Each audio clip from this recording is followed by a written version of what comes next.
Jai Hind, dear students of class 12th. In continuation of the revision of lesson Human Settlement, Book 2, India, People and Economy. Today I am going to start with the topic Medieval Towns in India. About 100 of the existing towns have their roots in the medieval period. About 100 of the existing towns have their roots in the medieval period. Most of them developed as headquarters of principalities and kingdoms. रजवाड़ों के राजधानी के रूप में इनका विकास हुआ. These are fort towns. इसमें खास करके किले बनाए गए. फोर्ट टाउन्स हैं which come on the ruins of ancient towns. और या तो इनको बनाया गया पुराने शहरों को तोड़ के उसके ऊपर. Important among them are Delhi, Hyderabad, Jaipur, Lucknow, Kanpur and Nagpur. Modern towns. As we know that after the arrival of British in India, especially British, Dutch, they have developed many towns in our country. The British and other Europeans have developed number of towns in our country, India, starting their foothold on coastal location. शुरुआत में तो उन लोगों ने coastal location पे अपना hold बनाने के लिए, रिसोर्स को ले जाने के लिए नए नए टाउन्स के ऊपर होल्ड बनाया और नए टाउन भी डेवलप किए. They first develop some of the trading port. पहले उन लोगों ने कुछ पोर्ट बनाया जैसे Surat, Daman, Goa, Pondicherry. The British later consolidated their hold around 3 principal nodes. बाद में ब्रिटिश लोगों का 3 प्रिंसिपल नोड्स पे कब्जा हो गया.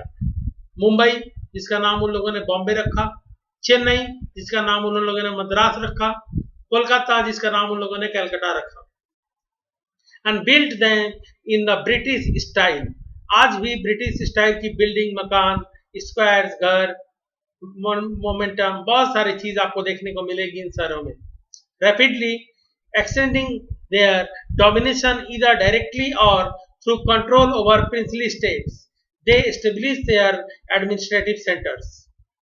Hill towns as summer resort and added new civil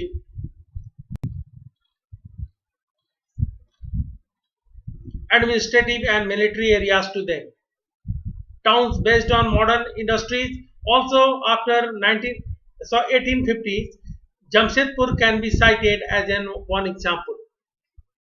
After independence, a large number of towns have been developed as administrative headquarters. For example, Chandigarh, it is a plant town. Bhubaneswar, it is also a plant town. Gandhinagar, plant near Ahmedabad. Dispur, plant near Guwahati. And industrial centers such as Durgapur, Bhilai, Sindri, Barauni, all these are the industrial towns have developed due to the development of the industries. Jamshedpur is the best example of industrial towns because it was a small village called Sakchi. After the development of Tisco, Tata Iron and Steel Company and Telco, many other companies have established over there, and slowly today it is a big bustling town. Some old towns also developed as satellite town around metropolitan cities such as Ghaziabad, Rohtak, Gurgaon, now Gurugram, and around Delhi. Delhi के आसपास कुछ पुराने शहर as a satellite town.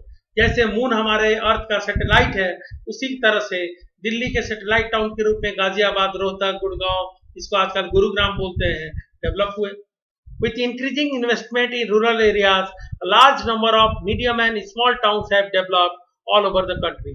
अब तो और India में urbanisation बहुत तेजी से हुआ है. बहुत सारे छोटे छोटे शहर एग्जिस्टेंस में आए हैं और बहुत सारे स्मार्ट सिटी बसाए जा रहे हैं. Urbanization in India. The level of urbanization is measured in terms of percentage of urban population to total population. It is right. The level of urbanization in India in 2001 was 28%. As per 2011, now it is about 31%. अब देखो India में लगभग 31% लोग शहरों में रह रहे हैं, which is quite low in comparison to developed country. It is right, but our population is so large, so more people are living. अगर देखा जाए तो हमारे यहाँ शहरों में रहने वाले लोग अमेरिका के कुल आबादी से ज्यादा है। Enlargement of urban centers and emergence of new towns have played a significant role in growth of urban population and urbanization in the country. But the growth rate of urbanization has slowed down during last 2 decades.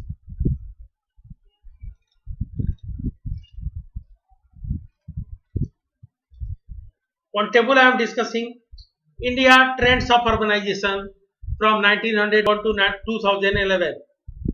In 1901, number of towns were or urban agglomeration were 1827, raised up to 7935 in 2011. You can imagine.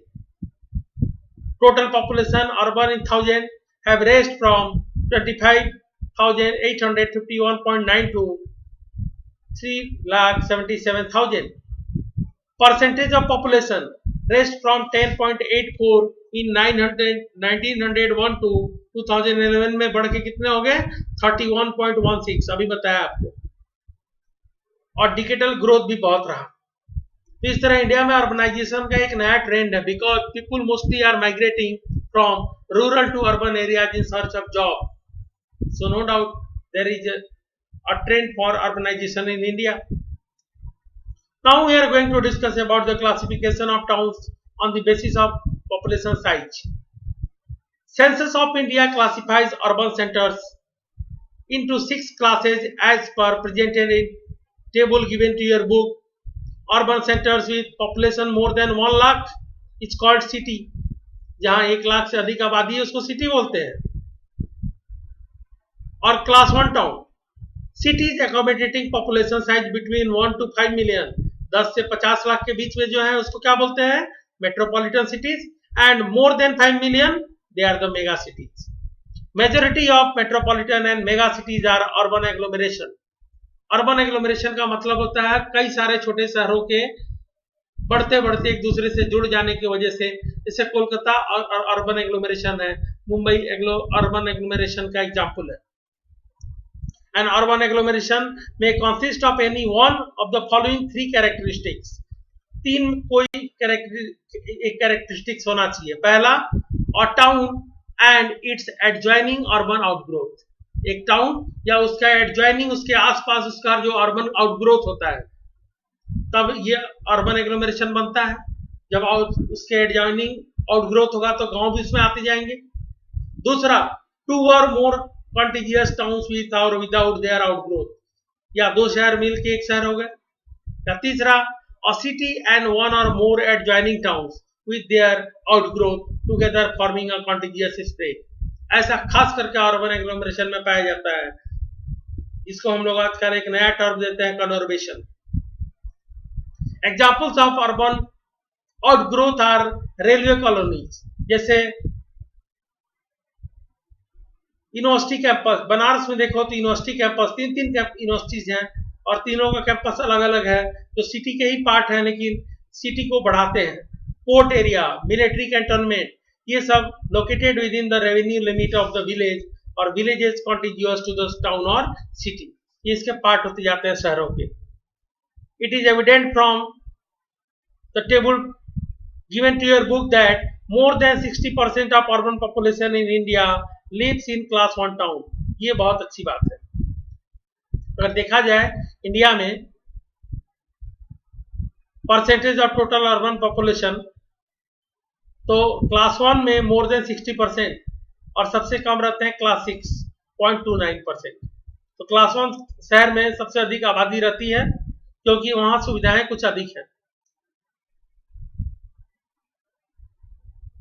Further given, out of 423 cities, 35 cities or urban agglomerations are metropolitan cities. India में अब कितने metropolitan cities हैं? 35. 6 of them are mega और 6 को mega city बोलते हैं। कौन कौन से हैं? मुंबई, दिल्ली, कोलकाता, चेन्नई, बेंगलुरु, हैदराबाद, बस ये है। इसमें नाम आपके बुक में दिया भी हुआ है इनके बारे में। दिल्ली, कोलकाता, चेन्नई, बेंगलोर, हैदराबाद और Mumbai. Clear it is. Mumbai को एक्चुअली आजकल ग्रेटर मुंबई बोलते हैं। Now we'll discuss the functional classification of towns. Apart from their role as central or nodal places, many of the towns and cities perform specialized services. But nowadays, more or less all the towns have all types of functions, but basically some functions are dominating. Accordingly, we are classifying the towns in different categories. Accordingly, first is administrative town and cities. Towns supporting administrative headquarters of higher order are administrative towns such as Chandigarh, Punjab, Haryana और Chandigarh itself, इसको बोलते हैं capital of trees.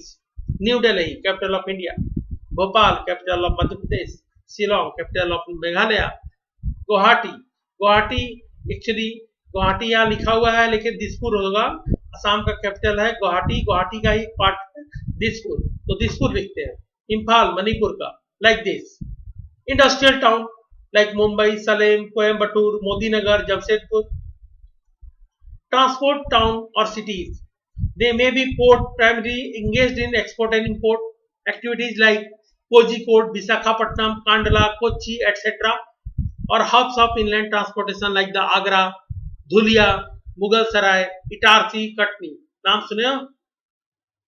Agra को transport city बोलते हैं, वहां से बहुत सारे रास्ते निकलते हैं. धुलिया, मुगल सराय रेलवे के लिए, इटारसी और कटनी भी रेलवे के लिए. बहुत सारे इसको जंक्शंस हैं, यहाँ से बहुत सारी रेलवे लाइन अलग अलग दिशाओं में जाती है. कॉमर्शियल टाउन्स, जहाँ पे बेसिकली कॉमर्स के लिए डेवलप हुआ, जैसे सहारनपुर, सतना, कोलकाता भी एग्जाम्पल है इसका. Mining towns, these towns have developed in mineral rich areas such as Raniganj, Jharia, Digboi, Ankleshwar, Singrauli. And the last is the garrison cantonment town. इसको कैंटोनमेंट एरियाज हम लोग बोलते हैं, इसको गैरिसन कैंटोनमेंट टाउन भी बोलते हैं. This town emerged as garrison town such as Ambala, Jalandhar, Mhow, Babina, Udhampur for serving the purpose of military. Varanasi में भी कैंटोनमेंट एरिया है, लेकिन अंबाला क्या है, कैंटोनमेंट सिटी ही बना था कैंटोनमेंट के लिए. जालंधर, महू, बबीना, उधमपुर ये सब एग्जाम्पल्स है. इसके बाद है educational towns, starting as a centre of education like Varanasi, Aligarh, Pilani, Allahabad etcetera. Religious and cultural town, here again you can put the example of Varanasi, Mathura is a religious town, Amritsar religious town, Madurai, Puri, Ajmer Sharif, Pushkar, Tirupati Balaji, Kurukshetra etcetera, Haridwar, Ujjain, ये सब क्या है, रिलीजियस और cultural town है. Last में है tourist town. खास करके ब्रिटिश पीरियड में इंडिया में बहुत सारे टूरिस्ट टाउन का डेवलपमेंट हुआ, क्योंकि ब्रिटिश लोग भारत की गर्मी से परेशान होकर हिमालयन रीजन में, खास करके ट्रांस हिमालयन रीजन में, हिमाचल एरिया में बहुत सारे टाउन का डेवलपमेंट किया, जैसे नैनीताल, मसूरी, शिमला, मध्य प्रदेश में पचमढ़ी, जोधपुर, जैसलमेर डेजर्ट एरिया में, उदगमंडलम, ऊटी, माउंट आबू राजस्थान में, अरौली में, ये सब टूरिस्ट डेस्टिनेशन बने. लेकिन बहुत सारे टूरिस्ट टाउन जो कि हिमालय रीजन में बने वो ब्रिटिश काल में बने, जैसे Lansdowne, Georgetown, Manali, Kullu etcetera. So given the cities are not static in their function. कहा जाता है सिटी कभी भी अपने एक फंक्शन के लिए रुका हुआ नहीं होता है, फंक्शंस चेंज होते रहते हैं या मल्टीपल फंक्शंस हो जाते हैं. The functions change due to their dynamic nature. City is a dynamic body. Even specialized cities, such they grow into metropolises, become multifunctional, wherein industry, business, administration, transport become important. You can take the example of Mumbai. Mumbai administrative भी है, industrial town भी है, business town भी है, जिसको हम लोग economic capital of India बोलते भी हैं. एडमिनिस्ट्रेटिव तो है ही है, ट्रांसपोर्ट टाउन भी है, एक्सपोर्ट के लिए पोर्ट भी है. फंक्शंस गेट सो इंटरवीन, आजकल फंक्शंस इस तरह से एक दूसरे से जुड़ गए हैं that the city can not be categorized in a particular function class basically, but on all we have this type of criteria and we can classify the towns. So it's all from this lesson. Thank you. Have a nice day.